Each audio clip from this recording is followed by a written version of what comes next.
हे वारंवार जे आहे आम्हाला जे आहे एकत्रित द्या, ओबीसी मध्येच द्या, ओबीसी मध्येच द्या. आता त्यांनी हे जे आहे काय काढलं काय तर हे निजामाचं जे आहे गॅझेटियर वगैरे त्याच्यामध्ये सुद्धा त्यांनी काय सांगितलेलं आहे की गॅझेटियर जे आहे हे उस्मानाबाद आणि लातूरचं. त्याच्यामध्ये सुद्धा त्यांनी असं म्हटलेलं आहे कुणबी 3,560. परत वेगळे लिहिले आहेत मराठा 2,46,490. म्हणजे काय मराठा वेगळा आहे.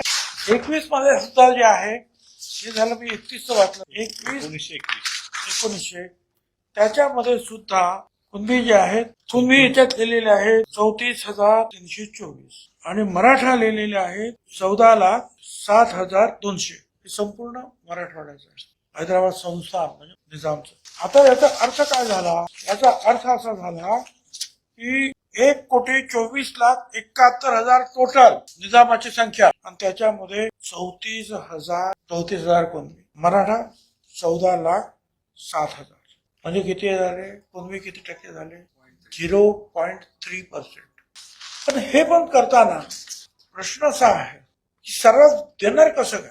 जो कुणबी आहे तो पुढे जायला पाहिजे.